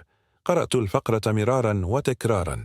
حفظت اسم المحققة المذكورة، سارة تشين. أخرجت هاتفها وبحثت عن قسم شرطة لاس فيغاس متروبوليتان، ووجدت معلومات الاتصال بقسم جرائم القتل، وحدقت فيها لفترة طويلة. في تلك الليلة، بينما كان رامون في العمل، جلست كريستينا على الطاولة الصغيرة في غرفتهما، وكتبت اعترافا. كتبته بخط اليد على دفتر أوراق صفراء اشترته من متجر الدولار. كان خط يدها مهزوزا ولكنه مقروء. كتبت كل شيء: العلاقة الغرامية مع فينسنت، غيرة رامون وعنفه، المواجهة في مرآب بالسيارات، القتل، قرارها بالفرار. كل التفاصيل التي يمكن أن تتذكرها، كل قطعة من الأدلة التي قد تساعد المحققة تشين في إغلاق القضية. كتبت: أنا مذنبة بأشياء كثيرة، لكني بحاجة إلى قول الحقيقة حول مقتله. فينسنت ريفز يستحق العدالة. عائلته تستحق الإجابات. كنت هناك، رأيت كل شيء. رامون ديلغادو قتله، وساعدت في التستر على الأمر بالفرار. أنا مستعدة لمواجهة عواقب أفعالي. لا يمكنني العيش مع هذا الذنب بعد الآن. وجهت مظروفا إلى المحققة سارة تشين في قسم شرطة لاس فيغاس متروبوليتان. وضعت عليه طابعا كان في حقيبتها لأشهر، ووضعته على المنضدة الليلية. تخطط لإرساله بالبريد أول شيء في الصباح قبل أن يستيقظ رامون. كان هذا هو القرار الأول الذي اتخذته منذ 6 أشهر، وشعرت بأنه استعادة لقطعة من نفسها. المرة الأولى التي اختارت فيها شيئا آخر غير البقاء والخوف. شعرت بأنه مرعب ومحرر بنفس القدر. استحمت وسمحت للماء الساخن بالجري عليها حتى نفد الخزان الصغير. جففت نفسها وارتدت ملابسها. النوم. وصعدت إلى السرير. للمرة الأولى منذ أشهر شعرت بشيء يقترب من السلام. غدا سترسل رسالة بالبريد. غدا ستبدأ عملية مواجهة ما فعلته. غدا ستتوقف عن الجري. لكن رامون عاد إلى المنزل مبكرا. كانت كريستينا نائمة بالفعل عندما سمعت الباب يفتح. جلست مشوشة ورأت رامون واقفا في المدخل. لا يزال يرتدي ملابس عمله مغطى بغبار الخرسانة. لم يكن من المفترض أن يعود حتى الصباح. كان الطاقم يعمل في وظيفة ليلية، عمل إضافي كانوا بحاجة إليه. سألت، صوتها كثيف بالنوم: ماذا تفعل في المنزل؟ لم يجب رامون. سار إلى المنضدة الليلية والتقط الظرف. توقف قلب كريستينا. كانت تنوي إخفاءه تحت المرتبة قبل أن تغفو. كيف يمكن أن تكون غبية جدا؟ قلب رامون الظرف بين يديه. يقرأ العنوان. كان وجهه هادئا تماما، وهو ما كان أسوأ من الغضب. عرفت كريستينا هذا الهدوء. كان الهدوء الذي يسبق العنف. سأل بهدوء: ما هذا يا كريستينا؟ جلست بالكامل ساحبة البطانية حول نفسها كدرع. لا يمكنني فعل هذا بعد الآن رامون. لا يمكنني العيش مع ما فعلناه. يجب أن أقول الحقيقة. كرر رامون ولا يزال يحدق في الظرف. الحقيقة. هل تقصدين أنه يجب عليك الاعتراف وتسليمنا كلانا؟ قالت كريستينا محاولة إبقاء صوتها ثابتا. إنه الشيء الصحيح الذي يجب فعله. عائلة فنسنت تستحق أن تعرف ما حدث. إنهم يستحقون العدالة. ضحك رامون والصوت أجوف ومرير. العدالة؟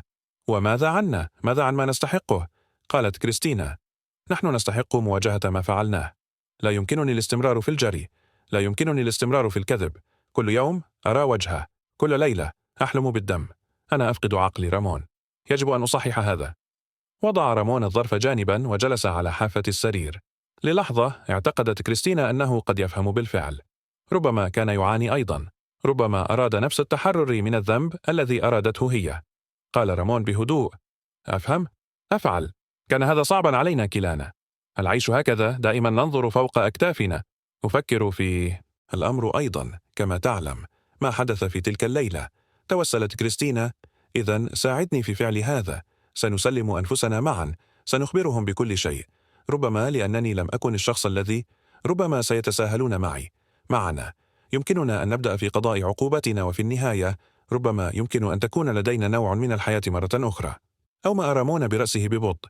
وللحظة وجيزة وحمقاء اعتقدت كريستينا أنه يوافق. ثم تحدث مرة أخرى وتغير صوته. كان أكثر برودة الآن وأكثر صلابة. سأل: هل تعلمين ماذا سيحدث إذا سلمنا أنفسنا؟ هل تعلمين كيف هو السجن؟ سأحصل على عقوبة الإعدام كريستينا. سيعدمونني لقتله. وأنت ربما ستحصلين على 10 سنوات كشريكة. ربما 20. ثم سيرحلونك. ستذهبين إلى السجن في مانيلا. وسيتم تدمير عائلتك بالخجل. والدتك. أخواتك. سيعرف الجميع ما فعلته. همست كريستينا. أعلم. لكن يجب أن أعيش مع نفسي. وحاليا لا أستطيع. وقف رامون. التقط الظرف ومزقه إلى نصفين ثم إلى أرباع وترك القطع تسقط على الأرض كالثلج. قال ببساطة: لا. لن ترسلي هذا. لن تقولي أي شيء. شعرت كريستينا بالغضب يشتعل من خلال خوفها. لا يمكنك إيقافي. سأكتب رسالة أخرى. سأتصل بهم مباشرة. لقد اتخذت قراري بالفعل رامون. سأفعل هذا معك أو بدونك. هذا عندما تغير تعبيره. انكسر الهدوء وتحته كان هناك شيء بارد ومحسوب. رأت كريستينا أنه يتخذ قرارا في الوقت الحقيقي. ورأت عينيه تصبحان مسطحتين وميتتين. قال رامون بهدوء: حسنا حسنا، أنت على حق. يجب أن نواجه هذا معا. لكن أولا تعالي إلى هنا. دعيني أضمك لمرة أخيرة قبل أن يتغير كل شيء. مد ذراعيه وتحركت كريستينا منهكة ويائسة لأي نوع من الدفء البشري. أي إيماءة تشبه المودة التي تشاركاها ذات مرة نحوه. كان خطأ. عرفت أنه خطأ حتى وهي تفعل ذلك. لكن 6 أشهر من الخوف والعزلة أضعفتها لدرجة أنها لم تستطع مقاومة الحاجة البشرية الأساسية للراحة. أغلقت ذراع رامون حولها.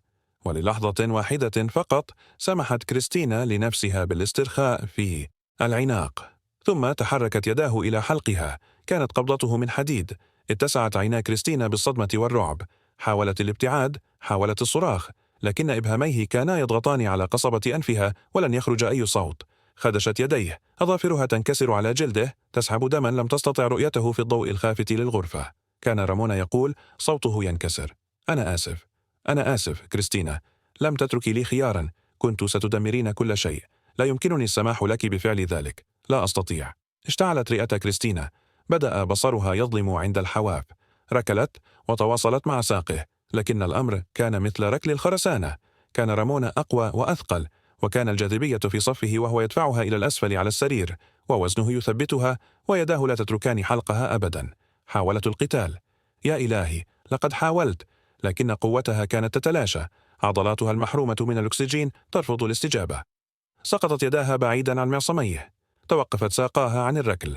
زحف الظلام عند حواف بصرها إلى الداخل، متسربا إلى أسفل حتى كل ما استطاعت رؤيته هو وجه رامون فوقها، ملتويا بالألم والتصميم. كان فكرها الواعي الأخير هو فنسنت. فنسنت ينتظرها عند مذبح مستقبل وهمي خططا له. فنسنت يبتسم لها عبر صالة الكازينو. فنسنت يهمس بأنه يحبها وأن كل شيء سيكون على ما يرام. أنا آسفة، فكرت. أنا آسفة جدا لأنني لم أستطع تصحيح الأمر. ثم لم يكن هناك شيء. تمسك رامون لمدة دقيقتين أخريين بعد أن أصبحت جثة كريستينا لينة. كان قد قرأ في مكان ما أن الناس يمكن أن يتظاهروا بالإغماء، ويمكن أن يعودوا إذا أطلقت سراحهم في وقت مبكر جدا. لم يكن بوسعه تحمل هذه المخاطرة، لذلك تمسك يعد ثواني، يراقب وجهها بحثا عن أي علامة على الحركة، أي رفرفة للجفون أو تنهيدة. عندما أطلق سراحها أخيرا، اتخذ جلد كريستينا لونا شمعيا مائلا للزرقة. كانت عيناها مفتوحتين ولكن غير مبصرتين، تحدقان في السقف الملطخ بالماء خلفه. جلس رامون على كعبيه يتنفس بصعوبة، ويداه لا تزالان على شكل قبضة تخنق حلقها. قال لجثتها: أنتما الاثنان جعلتماني أفعل هذا. فانسنت، أنت، لماذا لم تتمكنا من ترك الأمور وشأنها؟ لماذا كان عليكما محاولة أن تكونا أبطالا؟ انتظر أن يأتي الذنب، أن يأتي الندم، أن يأتي شعور إنساني ما يخبره أنه عبر خط لا يمكنه عبوره أبدا. لكن لم يكن هناك شيء، مجرد الحساب البارد للبقاء على قيد الحياة، نفس الغريزة التي أبقته على قيد الحياة من خلال الفقر والعنف والخدمة العسكرية في الفلبين. لقد فعل ما هو ضروري، هذا كل شيء. وقف رامون ونظر حول الغرفة، عقله يتحرك بالفعل إلى المشكلة التالية. لم يستطع مجرد تركها هنا، سيجدها شخص ما، سيحقق، سيتتبعها إليه. كان بحاجة لجعل هذا يبدو وكأنه شيء آخر، شيء من شأنه أن يغلق القضية بدلا من فتح أسئلة جديدة. الانتحار كان هذا هو الجواب. ذهب رامون إلى الخزانة الصغيرة وسحب ملاءات السرير الخاصة بهما، مزق إحداها إلى شرائط واختبر قوتها، ثم ذهب إلى الحمام ودرس قضيب الدش. كان قويا صناعيا، مخصصا لحمل ستائر ثقيلة. سيحمل وزن كريستينا. عمل بمنهجية وشكل حبل مشنقة من ملاءة السرير. كان قد تعلم العقد الأساسية في الجيش. حبل المشنقة لم يكن معقدا إذا كنت تعرف ما تفعله. ثم حمل جثة كريستينا إلى الحمام. كانت خفيفة جدا لدرجة أنها جعلته حزينا بطريقة بعيدة، لم يستطع الوصول إليها تماما. كانت قد ذبلت خلال الأشهر الستة الماضية، وبالكاد لاحظ ذلك. أوقف جثتها على المرحاض، ووضع حبل المشنقة حول عنقها، وربط الطرف الآخر بقضيب الدش، ثم قلبها بعناية من المرحاض، موجها سقوطها حتى لا تصطدم بالجدار أو تصدر الكثير من الضوضاء. شد ملاءة السرير. ترجحت جثة كريستينا بلطف، أصابع قدميها على بعد بضع بوصات من أرضية الحمام. تراجع رامون ودرس عمله. بدا صحيحا. امرأة يائسة، يأكلها الذنب حية، تنهي حياتها. كانت المشكلة الوحيدة هي عدم وجود رسالة انتحار. كان خطاب الاعتراف الذي مزقه سيعمل بشكل مثالي، لكنه دمره. كان بحاجة إلى شيء بخط يدها، شيء يعترف دون إعطاء الكثير من التفاصيل. بحث في أغراض كريستينا ووجد قائمة بقالة قديمة بخط يدها. درس حلقات ومنحنيات حروفها، ثم وجد قطعة نظيفة من الورق. جلس على الطاولة الصغيرة وتدرب على الكتابة مثل كريستينا. بعد 12 محاولة كان لديه شيء بدا قريبا بما فيه الكفاية. لم يكن خط اليد مثاليا، لكنه كان يراهن على أن المحققين لن ينظروا عن كثب إلى انتحار واضح. نصت الرسالة على: أنا آسفة لما فعلناه، لا يمكنني العيش معه بعد الآن. أخبر عائلتي أنني أحبهم، أرجوكم سامحوني. غامضة بما يكفي لتفسيرها بطرق متعددة، محددة بما يكفي للإشارة إلى الذنب، مثالية. وضع رامون الرسالة على الطاولة حيث يمكن العثور عليها بسهولة، ثم جمع أغراضه، ما يملكه القليل الذي يهم: الملابس، صندوق الأمانات الذي يحتوي على أموالهم، وثائق هويته المزيفة. ألقى نظرة أخيرة على جثة كريستينا المعلقة في الحمام، تتأرجح قليلا في تيار الهواء من النافذة. قال بهدوء: لقد أحببتك، أتمنى أن تعرفي ذلك. لقد أحببت نفسي أكثر فقط. ثم غادر. مر يومان قبل أن يجد أي شخص جثة كريستينا. مديرة الفندق، امرأة متعبة تدعى ديبورا، رأت الكثير في 63 عاما لدرجة أنها لم تتفاجأ بأي شيء. لاحظت الرائحة أولا. كانت قد طرقت باب الغرفة رقم 314 صباح الثلاثاء للحصول على شيك إيجار تأخر 3 أيام، ولم تتلقى أي إجابة، وقررت إعطاء الأمر يوما آخر. بحلول يوم الخميس كانت الرائحة لا تخطئ، واستخدمت مفتاحها الرئيسي. وجدت ديبورا كريستينا معلقة في الحمام، وكانت جثتها بالفعل في المراحل المبكرة من التحلل. كانت مديرة الفندق قد رأت الموت من قبل، ووجدت 3 جرعات زائدة ووفاة طبيعية واحدة في 12 سنة من إدارة ريفرسايد. لكن شيئا ما حول جسد الشابة نحيفا وهشا للغاية اخترق حيادها المهني المعتاد. اتصلت بالرقم 911 ويداها ترتجفان. وصلت شرطة بورتلاند في غضون 20 دقيقة. كان الضابطان راميريز كونور أول من وصل إلى مكان الحادث، يليهما الفاحص الطبي ووحدة مسرح الجريمة. بدا الأمر وكأنه انتحار مباشر. الرسالة على الطاولة. الجثة معلقة من حبل مشنقة مصنوع من ملاءة سرير. لا توجد علامات على دخول قسري أو صراع. قام الضباط بتصوير المشهد وتوثيق كل شيء، وانتظروا من الفاحص الطبي إصدار القرار الرسمي. قالت الدكتورة باتريشيا موريسون الفاحص الطبي، وهي امرأة أجرت أكثر من 3000 تشريح في حياتها المهنية، للضابط راميريز: هناك شيء غير صحيح. انظري إلى زاوية علامات الرباط، إنها أفقية وليست الزاوية الصاعدة التي تتوقعها من شنق. وهناك نزيف حبري في عينيها، وهو ما يتفق مع الخنق، ولكنه أقل شيوعا في حالة الانتحار بالشنق. سأل راميريز: هل تعتقدين أن شخصا ما قتلها؟ أجابت الدكتورة موريسون بحذر: أعتقد أن الأمر يستحق المزيد من التحقيق. سأعرف المزيد بعد التشريح. لكن قسم شرطة بورتلاند كان يعاني من نقص الموظفين والارتباك. كان لديهم 3 قضايا قتل نشطة، وحرب عصابات تتصاعد في الأحياء الشرقية، وتخفيضات في الميزانية تعني أن المحققين كانوا يعملون على ضعف عدد القضايا التي ينبغي عليهم العمل عليها. رسالة انتحار وجثة معلقة وفاحص طبي قال ربما لم يكن كافيا لتبرير موارد تحقيق كامل في جريمة قتل. صنف التقرير الأولي وفاة كريستينا على أنها انتحار في انتظار نتائج علم السموم والتشريح الكامل. نقلت جثتها إلى المشرحة. تم تسجيل ممتلكاتها القليلة كدليل. تم تصوير الرسالة وحفظها في الملف. استغرق الأمر أسبوعا آخر حتى يربط أي شخص كريستينا ريس بقضية مقتل فانسنت ريفز في لاس فيغاس. لم تتوقف المحققة سارة تشين عن العمل على القضية أبدا. لقد قضت 6 أشهر تتبع أدلة لم تؤدي إلى أي مكان، وتجري مقابلات مع شهود لم يعرفوا شيئا، وتطارد الظلال عبر ولايات متعددة. لكنها كانت مثابرة، وكان لديها موهبة في التعرف على الأنماط التي أغلقت 37 قضية قتل خلال حياتها المهنية. عندما أشارت قاعدة البيانات الوطنية إلى وفاة كريستينا ريس، كانت تشين في مكتبها تعمل على ملفات القضايا الباردة. وضع الكمبيوتر علامة عليها تلقائيا: شخص ذو أهمية في جريمة قتل مفتوحة وجد ميتا في ولاية أخرى. قرأت تشين التقرير الأولي من بورتلاند.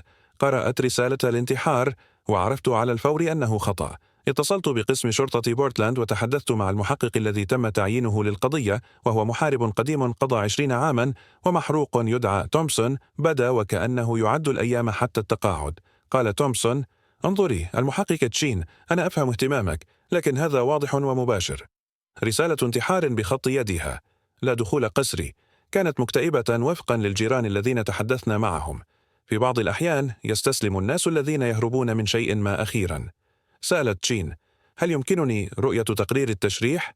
لم يتم الانتهاء منه بعد، لكن الفاحص الطبي لاحظ بعض التناقضات. ما زال يحكم عليه بأنه انتحار محتمل رغم ذلك. قالت تشين: محتمل ليس نهائيا. أنا سأستقل طائرة، سأكون هناك غدا. أغلقت الخط قبل أن يتمكن تومسون من الجدال. وصلت تشين إلى بورتلاند في صباح فبراير الرمادي عندما سقط المطر في صفائح، وبدت المدينة وكأنها تذوب ببطء في نهر ويلاميت. التقت بالدكتورة موريسون أولا وراجعت نتائج التشريح بالتفصيل. علامات الرباط الأفقية، جروح الدفاع تحت أظافر كريستينا، نمط النزيف الحبري الذي يشير إلى الخنق اليدوي متبوعا بالتظاهر. قالت الدكتورة موريسون بشكل قاطع: كان هذا قتلا. لقد قمت بتحديث تقريري. تم خنقها أولا ثم علقت لتبدو وكأنها انتحار. سألت تشين: الرسالة؟ عاد تحليل خط اليد غير حاسم، مشابه لعينات معروفة من كتاباتها، ولكن مع بعض الاختلافات التي يمكن أن تشير إما إلى الإجهاد أو التزوير. فحصت تشين بعد ذلك غرفة كريستينا في ريفرسايد. تم إطلاق مسرح الجريمة، وتم تأجير الغرفة بالفعل لشخص آخر، لكنها نظرت من خلال الصور التي تم التقاطها. لاحظت القطع الممزقة من الورق في سلة المهملات. تم تصويرها بعناية ولكن لم يتم تحليلها. طلبت سحبها من الأدلة وإعادة تجميعها. كانت رسالة اعتراف كريستينا الأصلية، كل تفصيل من تفاصيل مقتل فانسنت موثق بعناية، وتم تمزيقه إلى قطع. جلست تشين في غرفة مؤتمرات قسم شرطة بورتلاند مع رسالة الميعاد تجميعها منتشرة أمامها، وشعرت بالقضية تنقر أخيرا في مكانها. كانت كريستينا تحاول الاعتراف. أوقفها شخص ما، وهذا الشخص كان بالتأكيد رامون ديلغادو. بحث في اسم رامون من خلال كل قاعدة بيانات متاحة: بطاقات الائتمان، سجلات الهاتف، عبور الحدود، سجلات التوظيف. لا شيء. لقد اختفى تماما بعد مغادرة بورتلاند. لا أثر، لا درب، لا شيء. لكن تشين كان لديها ورقة أخيرة للعب. اتصلت بوزارة الأمن الداخلي وطلبت إضافة اسم رامون ديلغادو إلى قوائم مراقبة الحدود في كل نقطة. دخول بين الولايات المتحدة وكندا. قدمت طلبا للحصول على مذكرة دولية من خلال الإنتربول. أرسلت صورته إلى منظمات الجالية الفلبينية في المدن الكبرى عبر شمال غرب المحيط الهادئ وكولومبيا البريطانية. ثم انتظرت. بعد 3 أسابيع حصلت على نتيجة. ليس اعتقالا ولا حتى رؤية مؤكدة، ولكن شيئا ما. اتصلت امرأة تدعى ماريا سانتوس بخط نصائح شرطة بورتلاند قائلة إنها رأت رجلا يطابق وصف رامون في مركز للجالية الفلبينية في فانكوفر. كان يستخدم اسم ميغيل سانتوس، لكنها تعرفت عليه من صورة وزعتها تشين. سافرت تشين إلى فانكوفر وعملت مع شرطة الخيال الكندية الملكية للتحقيق، ولكن بحلول الوقت الذي حددوا فيه موقع الشقة التي كان يعيش فيها ميغيل سانتوس كان قد ذهب. اختفى في الاقتصاد السري لمجتمعات المهاجرين في فانكوفر، حيث عرف الناس كيف يحمون أنفسهم من إنفاذ القانون. عاد الدرب باردا مرة أخرى، وهذه المرة عرفت تشين أنه قد يبقى باردا.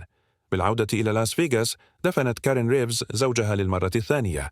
كان الدفن الأول هو جثته مدفونة في مقبرة في ضواحي المدينة تحت شاهد قبر كتب عليه الزوج والأب المحبوب. كان الدفن الثاني هو حزنها، وسمح له أخيرا بالتحول من الخدر إلى شيء يشبه القبول. علمت عن كريستينا بعد 3 أشهر من وفاة فينسنت، عندما جاءت المحققة تشين إلى منزلها وشرحت بلطف أن زوجها كان على علاقة غرامية، وأن القتل كان على الأرجح مرتبطا بمثلث حب يضم موزعا وصديقا غيورا. استمعت كارين إلى هذه المعلومات وهي جالسة على نفس الأريكة حيث شاهدا ذات مرة أطفالهما يكبرون، وشعرت بشيء بداخلها ينكسر ويتحطم. ألمتها العلاقة الغرامية أسوأ من القتل بطريقة ما. كان القتل عنفا عشوائيا، شيئا يمكن أن يحدث لأي شخص في المكان الخطأ في الوقت الخطأ، لكن العلاقة الغرامية تعني أن فينسنت اختار أن يخونها، وبنى حياة بنشاط مع شخص آخر بينما لا يزال ينام في منزلهما ويأكل على طاولتهما ويتظاهر بأنه زوجها. فكرت كارين في إخبار أطفالهما بالحقيقة. كان إيميلي وجوش يستحقان معرفة من كان والدهما حقا، أليس كذلك؟ ولكن عندما نظرت إلى وجوههما التي غمرها الحزن والطريقة التي بدأت بها إيميلي ترسب في فصولها وتوقف جوش عن الأكل، لم تستطع أن تدمر الشيء الوحيد الذي تبقى لديهما: اعتقادهما بأن والدهما كان رجلا صالحا مات بلا معنى. لذلك كذبت. أخبرتهم أن الشرطة لديها بعض النظريات حول سرقة انحرفت بشكل خاطئ، وأنهم ما زالوا يحققون، وأن العدالة ستأتي في النهاية. احتفظت بصورة فينسنت على منضدتها الليلية، وحافظت على الضريح لزواج مات قبل سنوات من موت جسد فينسنت. بعد 6 أشهر من وفاة فينسنت بدأت كارين ترى معالجا. كانت الدكتورة راشيل كيم متخصصة في الحزن والصدمات، وساعدت كارين على فهم أنها كانت تنعي خسارتين: الزوج الذي مات والزواج الذي اعتقدت أنه لديها. قالت الدكتورة كيم خلال جلسة واحدة: يسمح لك بالغضب منه، يسمح لك بالحزن على الخيانة بقدر الموت. لكن كارين لم تستطع الوصول إلى الغضب. شعرت بالخدر في الغالب، تقوم بحركات الحياة دون أن تتذكر لماذا. فقدت 20 رطلا. بدأ شعرها يتحول إلى اللون الرمادي، وتوقفت عن عناء صبغه. توقف أصدقاؤها من نادي التنس عن الاتصال بعد فترة، غير مرتاحين لحزنها الذي رفض التحول إلى قبول.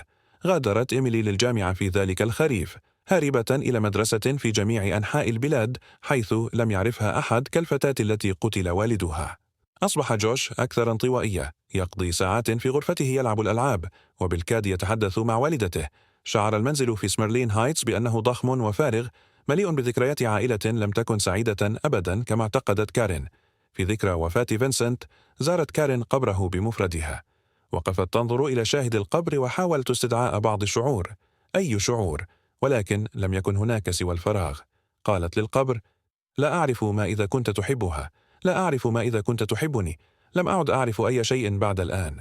وضعت زهورا على القبر ورودا بيضاء ادعى فينسنت دائما أنها المفضلة لديه، على الرغم من أنها لم تكن متأكدة أبدا مما إذا كان ذلك صحيحا أو مجرد شيء قاله لملء الصمت بينهما. ثم عادت إلى منزلها الفارغ وحاولت معرفة كيفية الاستمرار في العيش. في مانيلا تلقت ماريا ريس جثة ابنتها في صباح مارس رطب، عندما كان الهواء كثيفا بالرطوبة لدرجة أنه شعر وكأنه يتنفس تحت الماء. وصل التابوت إلى مطار نينوي أكينو الدولي مختوما وموسوما بأختام رسمية من سفارة الولايات المتحدة. كانت ماريا قد باعت متجر مجوهراتها الصغير لدفع تكاليف النقل. وقفت بناتها آنا وكارمن بجانبها وهما تشاهدان التابوت يتم تحميله في سيارة موتى. سألت آنا للمرة 100 ماذا حدث لها؟ ما زالوا لا يخبروننا بأي شيء محدد. كانت السلطات الأمريكية غامضة بشكل محبط. توفيت كريستينا في بورتلاند، أوريغون. كانت الظروف قيد التحقيق. لم تكن هناك اعتقالات. كانوا آسفين لخسارة العائلة. حاولت ماريا الحصول على مزيد من المعلومات، واتصلت بقسم شرطة بورتلاند والسفارة الأمريكية بشكل متكرر، لكن الإجابات كانت دائما هي نفسها: تحقيق مستمر، تفاصيل لا يمكنهم مشاركتها، يرجى التحلي بالصبر. أقيمت الجنازة في كنيسة أبرشية سان ميغيل، الكنيسة نفسها التي تعمدت فيها كريستينا قبل 29 عاما. ظهر الحي بأكمله بكثافة. العشرات من الأشخاص الذين عرفوا كريستينا كطفلة، الذين تذكروها كالفتاة اللامعة التي حلمت بأمريكا، التي أرسلت المال إلى المنزل كل شهر لدعم عائلتها. همس الجيران: لقد كانت ابنة صالحة، دائما تفكر في عائلتها، يا لها من مأساة. وقفت ماريا بجوار التابوت المغلق وشعرت بالغضب يتصاعد إلى جانب حزنها. قتل الأمريكيون ابنتها، ربما ليس بشكل مباشر، لكن أمريكا نفسها دمرت فتاتها. أصبحت أرض الفرص قبر كريستينا، ولن تفهم ماريا أبدا لماذا. احتفظت بالرسالة الأخيرة التي أرسلتها كريستينا بتاريخ 4 أشهر قبل وفاتها. كانت مبهجة ومتفائلة، تتحدث عن وظيفتها في تنظيف المنازل، عن مدينة بورتلاند الجميلة، عن مقابلة شخص لطيف جعلها تشعر بالأمان. لم يكن هناك ذكر للخوف أو الاكتئاب أو اليأس. قالت ماريا للأب رودريغيز بعد الجنازة: لقد كانت سعيدة. كانت ابنتي سعيدة في رسالتها الأخيرة. الناس لا يقتلون أنفسهم عندما يكونون سعداء. أجاب الأب رودريغيز بلطف: في بعض الأحيان يخفي الناس آلامهم. في بعض الأحيان يحموننا من الحقيقة لأنهم يحبوننا. لكن ماريا لم تصدق ذلك. حدث شيء لابنتها، شيء فظيع، ولن تعرف أبدا ما هو. نثرت العائلة رماد كريستينا في خليج مانيلا عند غروب الشمس، وفقا لرغباتها منذ سنوات. شاهدت ماريا المسحوق الرمادي يذوب في الماء، وشعرت بجزء من نفسها يذوب معه. كانت قد فقدت زوجها بسبب السرطان قبل 3 سنوات. الآن ابنتها الكبرى قد رحلت أيضا. المال الذي أرسلته كريستينا إلى المنزل دفع مقابل تعليم كارمن وفواتير آنا الطبية وإصلاحات السقف في منزلهما الصغير. الآن هذا المال قد ذهب، وكريستينا كذلك. في فانكوفر استيقظ رامون ديلغادو الذي يعيش الآن باسم ميغيل سانتوس في شقة صغيرة في حي كيتسيلانو، وذهب من خلال روتينه الصباحي: قهوة، استحمام، تحقق من الأخبار بحثا عن أي ذكر لاسمه أو صورته. أصبح الروتين تلقائيا خلال العام الماضي منذ فراره من بورتلاند. عمل في البناء خلال النهار، وهو جزء من طاقم بناء برج سكني جديد في وسط المدينة. كان العمل شاقا ولكنه صادق، وأبقى يديه مشغولتين وعقله مشغولا. كان زملاؤه في العمل مزيجا من المهاجرين من الفلبين والسلفادور وفيتنام. لم يسأل أحد أسئلة حول ماضي الآخرين. كانت هذه قاعدة غير معلنة. أرسل رامون المال إلى عائلته في الفلبين كل شهر من خلال نظام حوالة غير رسمي لم يترك أثرا ورقيا. اعتقدت والدته أنه يعمل في سياتل ويكسب مالا جيدا كمقاول. كانت فخورة به، فخورة بأن ابنها صنع شيئا من نفسه في أمريكا. لم يخبرها أنه في كندا. لم يخبرها عن فانسنت أو كريستينا أو حقيقة أنه قتل شخصين، ومن المرجح أنه لن يتمكن أبدا من العودة إلى الفلبين دون المخاطرة بالاعتقال والتسليم. في بعض الأحيان في وقت متأخر من الليل فكر رامون فيما فعله، ليس بالذنب بالضبط، ولكن بنوع من الفضول البعيد، مثل فحص قطعة أثرية من حياة شخص آخر. لقد قتل فانسنت دفاعا عن النفس كما قال لنفسه. لقد هدده الرجل وحاول استخدام سلطته لتدمير حياة رامون. كان بقاء نقيا وبسيطا، وكريستينا كان هذا أصعب تبريرا حتى لنفسه. لكنها كانت ستعترف، كانت ستدمرهما كليهما. لم يكن لديه خيار، كانت حياتها أو حياته، واختار حياته. هذا ما يعنيه العيش، اتخاذ خيارات صعبة والبقاء على قيد الحياة. نام بشكل جيد في معظم الليالي. الكوابيس التي طاردته للأشهر القليلة الأولى تلاشت. كان ناجيا. لقد نجا من الفقر والخدمة العسكرية والهجرة. والآن القتل. بعض الناس بنيوا ببساطة ليتحملوا، ليتكيفوا، ليواصلوا المضي قدما بغض النظر عن العقبات التي تظهر. كان رامون أحد هؤلاء الأشخاص. بعد 3 سنوات من وفاة كريستينا، التقى رامون بإيزابيل فلوريس في احتفال بيوم الاستقلال الفلبيني في المركز المجتمعي. كانت تبلغ من العمر 24 عاما. وصلت حديثا من مانيلا بتأشيرة عمل وتدرس اللغة الإنجليزية كلغة ثانية في مدرسة خاصة. كانت مشرقة ومتفائلة، وذكرت رامون بكيف كانت كريستينا عندما التقيا لأول مرة. قبل أن يصبح كل شيء معقدا، بدأ المواعدة. كان رامون ساحرا ومهتما، يأخذها إلى العشاء ويساعدها في التنقل في البيروقراطية الكندية، ويقدم المساعدة في تجديد تصريح عملها. اعتقدت إيزابيل أنه كان لطيفا وحاميا، الرجل المثالي. كانت علامات التحذير صغيرة في البداية. أرسل رسائل نصية متكررة خلال النهار، مجرد تسجيل وصول وتأكد من أنها آمنة. عرض إدارة شؤونها المالية وقال إنه كان أفضل بالمال منها. أصبح هادئا ومنسحبا عندما ذكرت زملاء ذكور في العمل، ثم أصر على أنه لا شيء، لقد كان متعبا للتو. لاحظت إيزابيل لكنها لم تفهم. لم تكن أبدا في علاقة مع شخص مسيطر من قبل. اعتقدت أن اهتمامه يعني أنه يهتم. اعتقدت أن غيرته تعني أنه يحبها. بعد 6 أشهر من علاقتهما انتقلا للعيش معا. كانت شقة رامون صغيرة ولكنها نظيفة، واعتقدت إيزابيل أنها ستكون رومانسية. العيش معا لعب دور المنزل. ولكن في غضون أسابيع تغير الجو. كان رامون بحاجة إلى معرفة مكانها في جميع الأوقات. فحص هاتفها وهي نائمة. ضبطها عن الحفاظ على الصداقات مع أي شخص لم يكن جزءا من دائرته الاجتماعية. سيطر على المال وقدم ما اعتبره ضروريا لنفقاتها. كان يقول عندما تساءلت عن سلوكه: هذا فقط لأنني أحبك، أريد أن أعتني بك. هل هذا خطأ جدا؟ وإيزابيل، الشابة وعديمة الخبرة والمعزولة في بلد أجنبي، كانت تصدقه لبعض الوقت. في إحدى الأمسيات في أكتوبر، عادت إيزابيل إلى المنزل من العمل لتجد رامونا يفتش في حقيبتها. كان قد وجد بطاقة عمل من زميل ذكر أوصى بمطعم جيد. سأل رامون، صوته هادئ بشكل خطير: من هو ديفيد؟ قالت إيزابيل، الارتباك يختلط مع البدايات الأولى للخوف.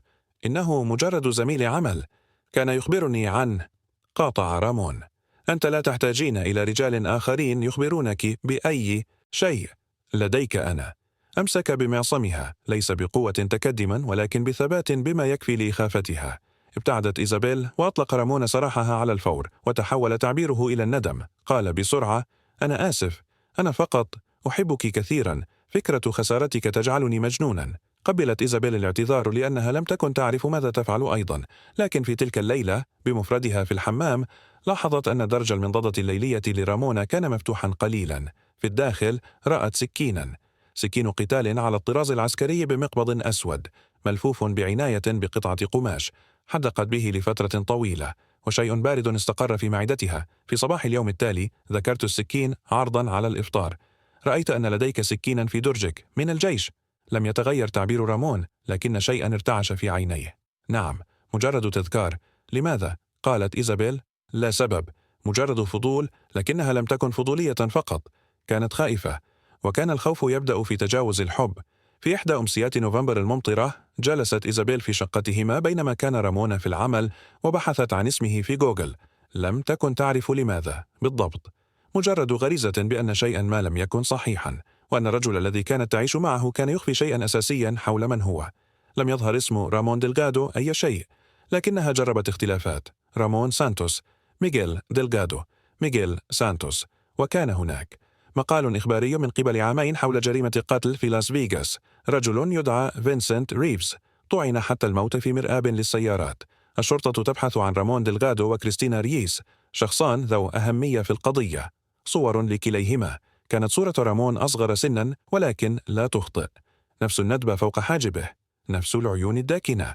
ارتجفت يدا إيزابيل وهي تقرأ المقال، ثم وجدت مقالا آخر ثم آخر. فانيسنت ريفز قتل. كريستينا ريس وجدت ميتة في بورتلاند، يشتبه في انتحارها ولكن ربما قتلت. رامون ديلغادو مفقود، يفترض أنه فر إلى كندا، كانت تعيش مع قاتل. أغلقت إيزابيل جهاز الكمبيوتر المحمول الخاص بها وجلست بلا حراك، محاولة أن تقرر ما يجب فعله. يمكنها الاتصال بالشرطة، يجب عليها الاتصال بالشرطة، لكن رامون سيعرف أنها هي، وإذا كان قد قتل شخصين بالفعل فما الذي سيمنعه من قتلها هي أيضا؟ سمعت مفتاحه في القفل وأخفت جهاز الكمبيوتر المحمول بسرعة، وشكلت وجهها إلى شيء يشبه الطبيعي. جاء رامون، تفوح منه رائحة المطر وغبار الخرسانة، وابتسم لها. مرحبا أيتها الجميلة، ما هو العشاء؟ ابتسمت إيزابيل في المقابل، وجهها قناع. كنت أفكر في المعكرون، هل يبدو جيدا؟ قال رامون مقبلا جبينها. مثالي. وفكرت إيزابيل، يجب أن أخرج، يجب أن أهرب، لكن يجب أن أكون ذكية حيال ذلك، يجب أن أبقى على قيد الحياة. كانت الدورة تبدأ مرة أخرى، وفي مكان ما في لاس فيغاس سيرن هاتف المحققة سارة تشين في النهاية بنصيحة أخرى ورؤية محتملة أخرى وفرصة أخرى للقبض على قاتل تعلم الاختباء على مرأى من الجميع. لكن تلك المكالمة لم تأتي بعد، وحتى ذلك الحين سيستمر رامون ديلغادو في عيش حياته والعمل في وظيفته ومواعدة النساء اللواتي يذكرنه بكريستينا، والنوم بهدوء في الليل على الرغم من الدم على يديه، لأن بعض الناس كما بدا بنوا ليتحملوا أي شيء حتى أنفسهم. استمر المطر في الهطول على فانكوفر. في لاس فيغاس أطفأت كارين ريفز ضوء غرفة نومها وحاولت النوم. في مانيلا صلت ماريا ريس لروح ابنتها. وفي شقة صغيرة في كيتسيلانو استلقت إيزابيل فلوريس مستيقظة بجوار رجل عرفت الآن أنه قاتل.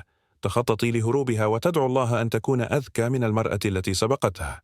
انتهت القصة، لكن العواقب امتدت إلى الخارج إلى الأبد، تلامس الأرواح وتدمر المستقبل وتترك ندوبا لن تلتئم بالكامل أبدا. العدالة كما بدا كانت رفاهية لا يستطيع الجميع تحملها.